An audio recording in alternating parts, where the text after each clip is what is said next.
ওম শান্তি। আজকের বাংলা মুরুলি ৪ঠা মে ২০২৪। বাবার অমূল্য মধুর মহাবাক্য। বাবা বলেছেন, মিষ্টি বাচ্চারা, বাবা যা শোনান তা তোমাদের মনে ছেপে যাওয়া উচিত। তোমরা এখানে এসেছো সূর্যবংশী ঘরানায় উচ্চ পদ পেতে, তাই তোমাদের ধারণাও করতে হবে। আজকের প্রশ্ন, সদা রিফ্রেশ থাকার উপায় কি? উত্তর, গরমে যেমন পাখা চালালে রিফ্রেশ করে দেয়, তেমনি সদা সদর্শন চক্র ঘোরাতে থাকো, তাহলে রিফ্রেশ থাকবে। বাচ্চারা জিজ্ঞাসা করে, সদর্শন চক্রধারী হতে কত সময় লাগে? বাবা বলেন, বাচ্চারা 1 সেকেন্ড। বাচ্চারা, তোমাদের সদর্শন চক্রধারী অবশ্যই হতে হবে, কেননা এতেই তোমরা চক্রবর্তীর রাজা হতে পারবে।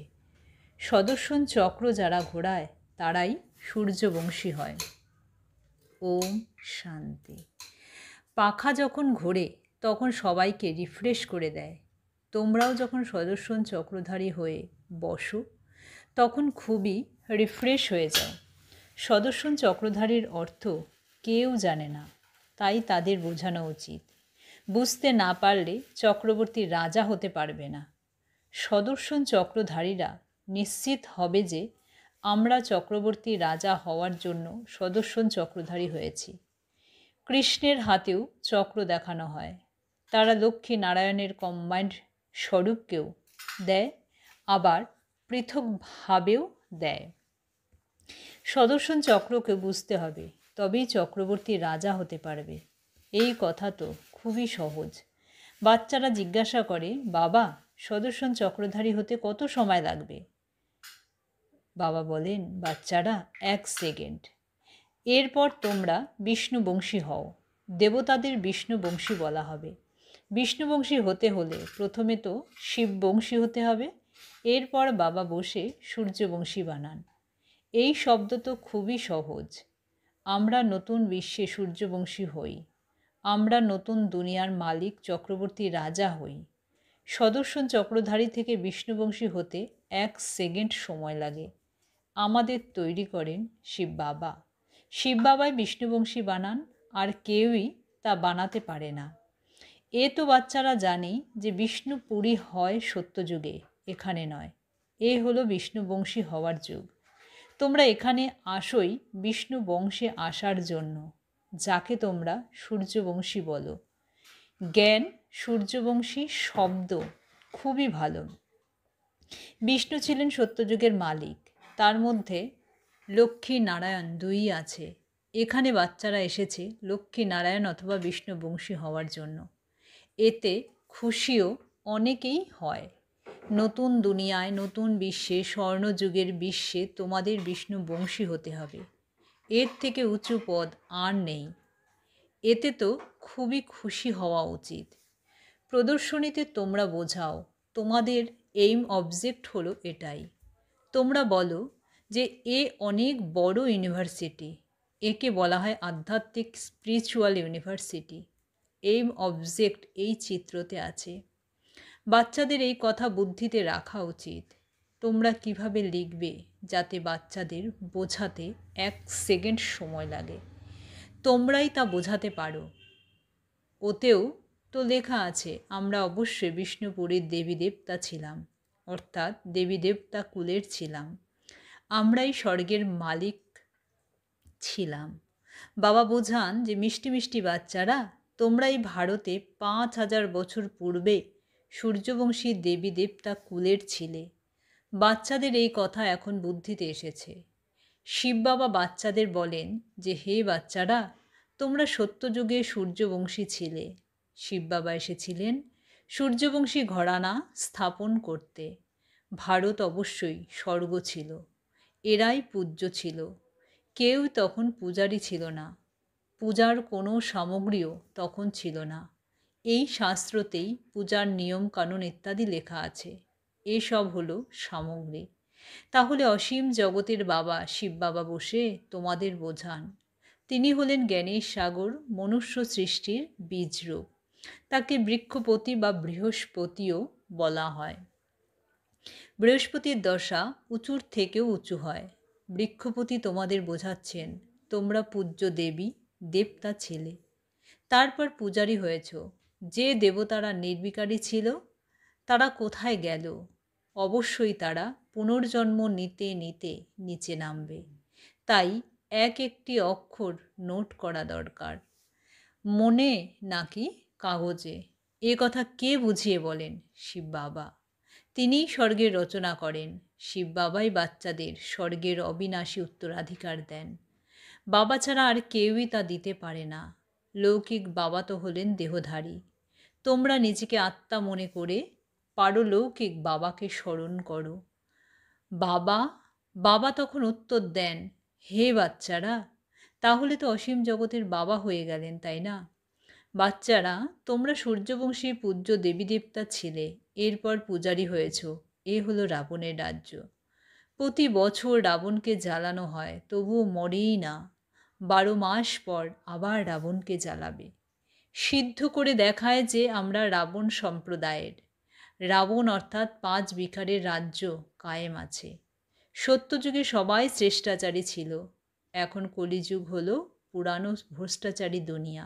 এই চক্র ঘুরতে থাকে। এখন তোমরা প্রজাপিতা ব্রহ্মা বংশী সঙ্গম যুগে বসে আছো।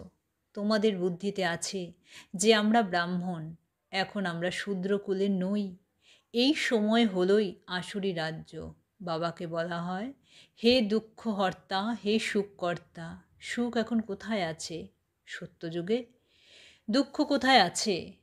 দুঃখ তো কলিযুগে আছে। দুঃখহর্তা এবং সুখকর্তা হলেনই শিব বাবা। তিনি সুখেরই অবিনাশী উত্তরাধিকার দেন।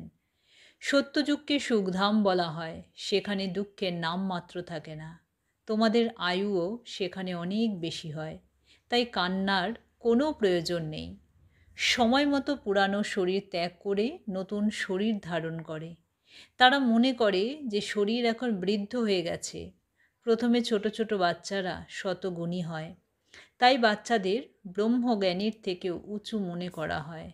কেননা সন্ন্যাসীরা তো বিকারী, গৃহস্থ জীবনের ভয়ে সন্ন্যাসী হয়, তাই তারা বিকারীর সব খবরই জানেন। সেখানে ছোট ছোট বাচ্চারা কিছুই জানে না। এই সময় সম্পূর্ণ দুনিয়ায় রাবণ রাজ্য, ভ্রষ্টাচারী রাজ্য। শ্রেষ্টাচারী দেবী দেবতার রাজ্য সত্যযুগে ছিল। এখন আর তা নেই। হিস্ট্রি আবার রিপিট হবে। কে শ্রেষ্টাচারী বানাবে?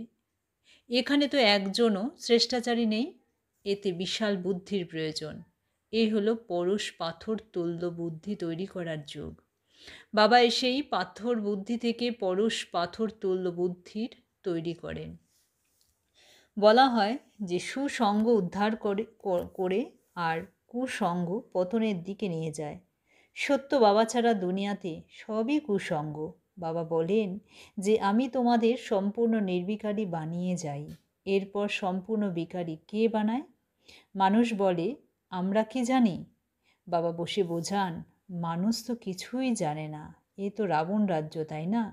কারোর বাবা মারা গেলে জিজ্ঞেস করো যে কোথায় গেল, বলবে স্বর্গবাসী হয়েছে। বাবা বলেছেন, আচ্ছা, তাহলে এর অর্থ নরকে ছিল, তাই না? তাহলে তোমরাও তো নরকবাসী হলে, তাই না? এটা কত সহজ বোঝার মতো কথা। নিজেদের কেউই নরকবাসী মনে করে না। নরককে বেশ্যালয় আর স্বর্গকে শিবালয় বলা হয়। আজ থেকে 5000 বছর পূর্বে এই দেবী দেবতাদের রাজ্য ছিল। তোমরা এই বিশ্বের মালিক মহারাজা মহারানী ছিলে। তারপর তোমাদের পুনর্জন্ম নিতে হয়েছে। তোমরাই সব থেকে বেশি পুনর্জন্ম নিয়েছ। এর জন্যই এমন মহিমা আছে যে আত্মা পরমাত্মা আলাদা আছে বহুকাল। তোমাদের স্মরণে আছে যে তোমরা প্রথমে আদি সনাতন দেবী দেবতা ধর্মের হয়েই এসেছিলে। এরপর 84 জন্ম নিয়ে পতিত হয়েছ। এখন আবার তোমাদের পবিত্র হতে হবে। মানুষ ডেকেও থাকে, পতিত পাবন এসো, তো সার্টিফিকেট দেয় যে একই সুপ্রিম সদ্গুরু এসে পবিত্র বানান। তিনি নিজেই বলেন, আমি এনার মধ্যে বসে তোমাদের পবিত্র বানাই। বাকি 84 লাখ জনি ইত্যাদি কিছুই নেই। 84 জন্ম আছে। এই লক্ষ্মী নারায়ণের প্রজারা সত্যযুগে ছিল। এখন আর নেই। তারা কোথায় গেল? তাদেরও 84 জন্ম নিতে হয়। যারা প্রথম নম্বরে আসে তারাই সম্পূর্ণ 84 জন্ম নেয়। তাই প্রথমে এই কথা জানা উচিত যে দেবী দেবতাদের ওয়ার্ল্ডের হিস্ট্রি জিওগ্রাফি রিপিট হয়। সূর্যবংশী এবং চন্দ্রবংশী রাজ্য অবশ্যই রিপিট হয়। বাবা তোমাদের সেই উপযুক্তই করছেন। তোমরা বলো যে আমরা এই ইউনিভার্সিটিতে বা পাঠশালাতেই এসেছি, যেখানে আমরা নর্থ থেকে নারায়ণ হই। আমাদের এইম অবজেক্ট এটাই। যারা খুব ভালোভাবে পুরুষার্থ করবে তারাই পাশ করতে পারবে। যারা পুরুষার্থ করবে না তারা প্রজাতে আসবে। অনেকে সাহুকার হবে, কেউ আবার তারও কম। এই রাজধানী এখন তৈরি হচ্ছে। তোমরা জানো যে আমরা শ্রীমতে চলে শ্রেষ্ঠ হচ্ছি। শ্রী শ্রী শিব বাবার মতে শ্রী লক্ষ্মী নারায়ণ বা দেবী দেবতা তৈরি হয়। শ্রীয়ের অর্থ শ্রেষ্ঠ। এখন কাউকেই শ্রী বলা যাবে না, কিন্তু এখানে তো যেই আসবে তাকেই শ্রী বলে দেওয়া হবে। শ্রী অমুক। এখন শ্রেষ্ঠ তো এক দেবী দেবতা ছাড়া কেউই হতে পারবে না। ভারত শ্রেষ্ঠ থেকেও শ্রেষ্ঠ ছিল। রাবণ রাজ্যে সেই ভারতের মহিমাই শেষ করে দিয়েছে। ভারতের মহিমাও যেমন অনেক আছে, তেমনি নিন্দাও অনেক আছে। ভারত সম্পূর্ণ ধনবান ছিল, এখন সম্পূর্ণ কাঙ্গাল হয়ে গেছে। মানুষ দেবতাদের সামনে গিয়ে তাদেরই মহিমা করে। আমরা নির্গুণ হেরে যাওয়ার মধ্যে কোনো গুণ নেই। মানুষ দেবতাদের বলে থাকে, কিন্তু তারা কি দয়ালু ছিল? দয়ালু তো একজনকে বলা হয় যিনি মানুষকে দেবতা বানান। এখন তিনি তোমাদের একাধারে বাবা, টিচার এবং সদ্গুরুও। তিনি তোমাদের গ্যারান্টি দেন যে আমাকে স্মরণ করলে তোমাদের জন্ম জন্মান্তরের পাপ ভস্ম হয়ে যাবে, আর আমি তোমাদের সাথে করে নিয়ে যাব। এরপর তোমাদের নতুন দুনিয়ায় যেতে হবে। এ হলো 5000 বছরের চক্র। নতুন দুনিয়া ছিল, আবার তা অবশ্যই তৈরি হবে। দুনিয়া পতিত হবে, আবার বাবা এসে একে পবিত্র করবেন। বাবা বলেন যে পতিত রাবণ বানায় আর পবিত্র আমি বানাই। বাকি এরা তো সবাই পুতুল পূজা করতে থাকে।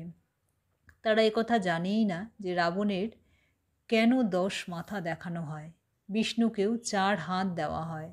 কিন্তু এমন কোনো মানুষ কখনো কোথাও হয়ই না।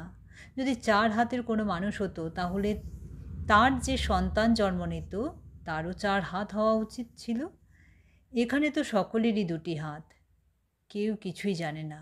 যারা ভক্তিমার্গের শাস্ত্র কণ্ঠস্থ করে নেয় তাদেরও কত ফলোয়ার্স তৈরি হয়ে যায়। আশ্চর্যের কথা।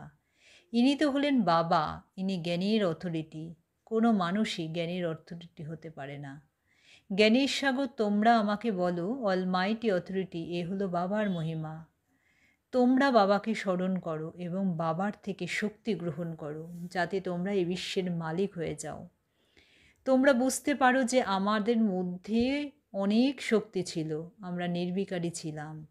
আমরা সম্পূর্ণ বিশ্বে একা রাজত্ব করতাম। তাহলে অলমাইটি তো বলা হবে, তাই না?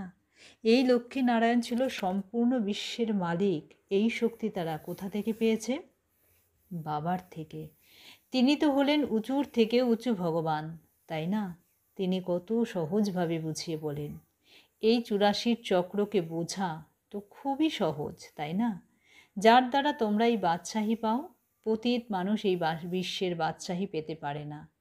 পতিত তো তাদের সামনে মাথা নত করে। তারা মনে করে যে আমরা ভক্ত, তারা পবিত্রের সামনে মাথা নত করে। ভক্তি মার্গ অর্ধেক কল্প ধরে চলে। এখন তোমরা ভগবানকে পেয়েছ। ভগবানও উবাচ, আমি তোমাদের রাজযোগ শেখাই, ভক্তির ফল দিতেই আমি এসেছি। মানুষ এমনও গেয়ে থাকে ভগবান কোনো না কোনো রূপে এসে যাবেন। বাবা বলেন, আমি কোনো ষাঁড়ের দেহে আসব না। যিনি উঁচুর থেকে উচ্চ ছিলেন, যিনি 84 জন্ম সম্পূর্ণ করেছেন, আমি তার মধ্যেই আসি। উত্তম পুরুষ থাকে সত্যযুগে, কলিযুগে থাকে কনিষ্ঠ তমপ্রধান। এখন তোমরা তমপ্রধান থেকে শতপ্রধান তৈরি হচ্ছ। বাবা এসে তোমাদের তমপ্রধান থেকে শতপ্রধান বানান। এ হলো খেলা। একে যদি বুঝতে না পারো তাহলে স্বর্গে কখনোই আসতে পারবে না। আচ্ছা, মিষ্টি মিষ্টি হারানিধি বাচ্চাদের প্রতি মাতা পিতা বাপদাদার স্মরণে স্নেহ সুমন আর সুপ্রভাত। আত্মাদের পিতা তার আত্মারূপী বাচ্চাদেরকে জানাচ্ছেন নমস্কার, আর আত্মারূপী বাচ্চারা তার আত্মারূপী পিতাকে জানাচ্ছেন নমস্কার। ধারণার জন্যে মুখ্য সার। 1 নম্বর, এক বাবার সঙ্গে থেকে নিজেকে পরশ বুদ্ধির বানাতে হবে, সম্পূর্ণ নির্বিকারী হতে হবে, কুসঙ্গ থেকে দূরে থাকতে হবে। 2 নম্বর, সদাই খুশিতে থাকতে হবে যে আমরা সুদর্শন চক্রধারী থেকে নতুন দুনিয়ার মালিক চক্রবর্তী রাজা তৈরি হই। শিব বাবা এসেছেন আমাদের জ্ঞান সূর্যবংশী বানাতে, আমাদের লক্ষ্য হলো এটাই।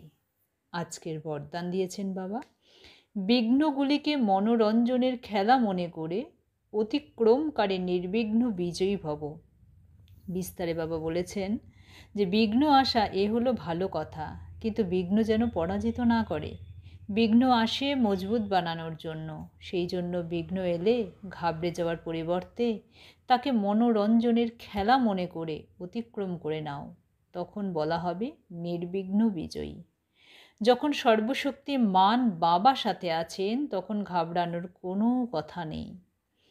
কেবল বাবার স্মরণ আর সেবাতে বিজি থাকো, তাহলে নির্বিঘ্ন থাকবে। যখন বুদ্ধি ফ্রি থাকে তখন বিঘ্ন বা মায়া আসে, বিজি থাকো তো মায়া বা বিঘ্ন দূরে চলে যাবে। আজকে স্লোগান দিয়েছেন বাবা, সুখের খাতা জমা করার জন্য মর্যাদাপূর্বক হৃদয় থেকে সবাইকে সুখ প্রদান করো। ওম শান্তি।